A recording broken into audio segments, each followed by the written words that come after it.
नमस्कार दोस्तों, मैं बीएस रोतवाल शर्मा क्लासेज में आप सभी का हार्दिक स्वागत करता हूं। दोस्तों, हम पढ़ने वाले हैं साइकोलॉजी, और साइकोलॉजी में आपने अब तक कितना पढ़ा कितना नहीं पढ़ा ये मायने नहीं रखता। आपका लेवल कितना है, 0 है, पहली क्लास है, या आपने 10 बार सिलेबस कर लिया, आपने अलग अलग चैनलों पर अपना समय व्यर्थ किया, वो आपकी प्रॉब्लम है। लेकिन दोस्तों, एक बार ये वीडियो पूरी देखें। आज हम पढ़ने वाले हैं शास्त्रीय अनुबंधन का सिद्धांत।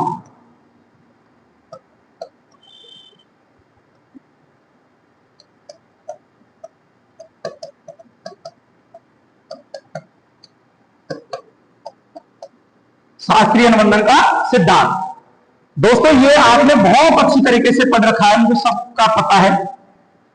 इसमें आपने ध्यान रखिए कि ये सब जानते हैं कि क्लासिकल कंडीशनिंग थ्योरी किसने दिया। ये सबको आता है IP Pavlov, Ivan Petrovich Pavlov. और आईपी पावलोव ये है अपने रूस के, किस देश के? रूस के। अब आपको ये सबको पता है कि ये सिद्धांत कर दिया। अब आपके विचार एक बार में आगे होंगे 1904, जो कि आपका गलत है। आपके जो विचार आए जो कि बिल्कुल गलत है, क्योंकि ये सिद्धांत आपके 1901 में दिया है।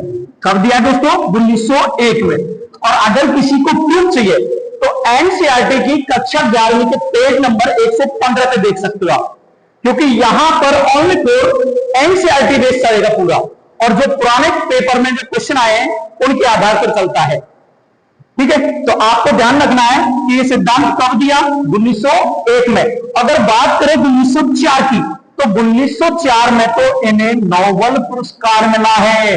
दोस्तों, क्या मिला है इसको? नोबेल पुरस्कार। अरे नोबेल पुरस्कार क्या है? नोबेल पुरस्कार क्या है? तो आपको पता होगा, भारत का सबसे बड़ा पुरस्कार कौन सा है? भारत रत्न। कौन सा है? भारत रत्न। और विश्व का सबसे बड़ा पुरस्कार कौन सा है दोस्तों? नोबेल पुरस्कार। अरे इनका पूरा नाम है अल्फ्रेड नोबेल। Alfred Nobel. और नोबेल पुरस्कार की जो शुरुआत है वो 1900 में की थी, लेकिन देना प्रारंभ किया 1901 में। और दोस्तों, आपको पता है कि 1904 में तो ये अपने आईपी पावलोव जी को मिल गया। अब बात आए, आपसे क्वेश्चन आए, शास्त्रीय अनुबंधन का सिद्धांत किसने दिया?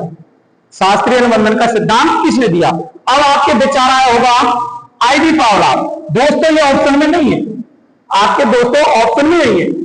आप ये प्रश्न उठा के देखना, MP TET level 1 2019 MP TET में, और वहां आपको आईपी पावलोव मिलेंगे। तो वहां क्या है, तो आप विचार करो क्या हो सकता है। पहले तो मैं आपको ऑप्शन दे रहा हूं। जैसे पहला ऑप्शन है आईपी पावलोव, जो तो आपको डायरेक्टली इस हिसाब से तो कट जाता है। अगर ये नहीं हो, ये ऑप्शन नहीं हो, ये ऑप्शन नहीं हो, जैसे मैं कहूं दोबारा से आपके ऑप्शन, पहला है वॉटसन। पहला ऑप्शन कौन सा है? वॉटसन।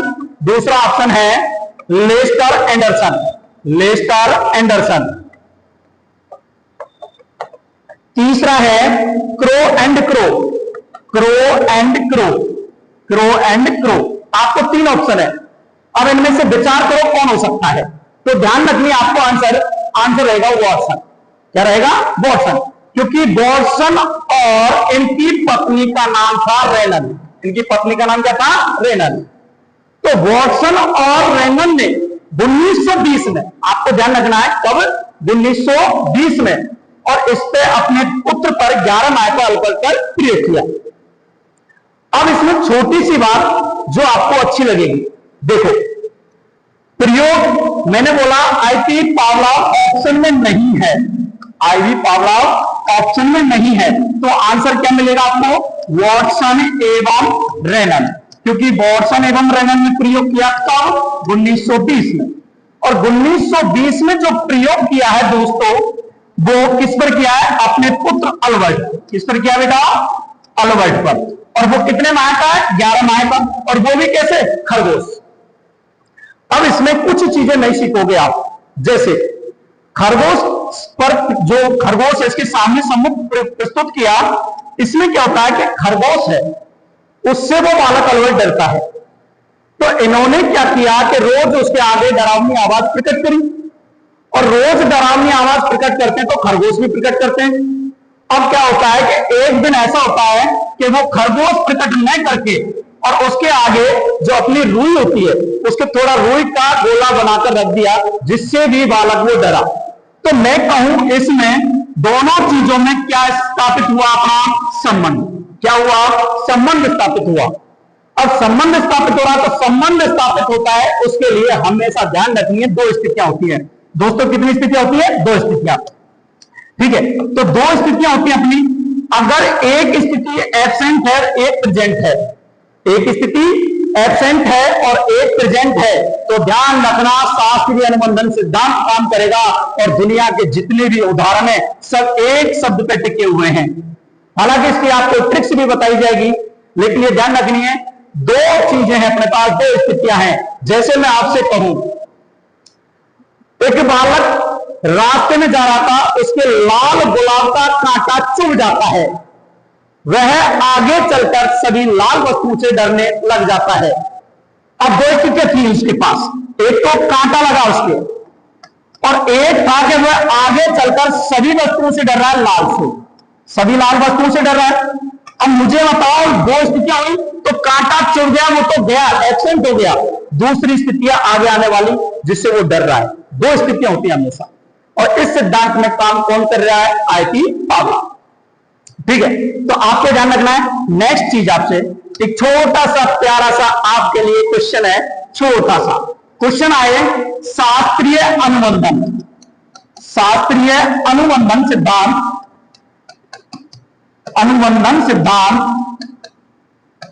को शिक्षा के क्षेत्र में कौन लाए? शिक्षा के क्षेत्र में। अब वहां क्या मिलेगा आपको? ऑप्शन, और वो ऑप्शन भी ऐसे ही क्वेश्चन की तरह प्यारे प्यारे मिलेंगे आपको, जैसे कि आईपी पावला। पहला ऑप्शन क्या है आपका? आईपी पावला। दूसरा ऑप्शन है वॉटसन एवं रेनन, वॉटसन एवं रेनन। तीसरा ऑप्शन है दोस्तों आपका लेस्टर एंडरसन, लेस्टर एंडरसन। और चौथा ऑप्शन है अपने वुडवर्थ एवं 6 अन्य सदस्य, 6 अन्य सदस्य, ये ऑप्शन मिलेंगे दोस्तों आपको। अब क्या करते हैं, जिनको कम आती है साइकोलॉजी, व्यवहारिक नहीं उतर रखते हैं, वो क्या करते हैं, क्वेश्चन देखा, अच्छा आईपी पावला, शास्त्रीय अनुबंधन, ये लो भाई साहब आंसर, जो कि बिल्कुल गलत है। अब थोड़ा दिमाग और लगा दे तो वो क्या करेंगे, जो बिल्कुल पढ़ जाएंगे, और 6 अन्य सदस्य और गुणवत्ता से लंबी लाइन है, ये आंसर है, बिल्कुल गलत है। इसका ध्यान रखना है, आंसर क्या है? Lester Anderson. तो इसे शिक्षा के क्षेत्र में लाने का श्रेय जो जाता है वो लेस्टर एंडरसन को जाएगा। तो आपको कितनी चीजें याद हो जाती? केवल एक लाइन पढ़ाइए कि सिद्धांत देने वाला कौन है और इसे शिक्षा के क्षेत्र में लाने वाला कौन है, ये सिर्फ इतना बताया है। तो लाने वाला लेस्टर एंडरसन। ठीक है, अब ये जो हमारी वीडियो है ये आगे ऐसे ही क्रम से चलती रहेंगी, जिसके लिए आपको क्या करना है दोस्तों, बिना ही बोले, बिना ही समझे, आप समझ गए मैंने क्या करना है? हाँ जी, बिल्कुल सही। आपको सब्सक्राइब करना है और ये शेयर भी करनी है। आपको क्या करना है? शेयर। ऐसी नेक्स्ट वीडियो के लिए बने रहें। थैंक यू, धन्यवाद।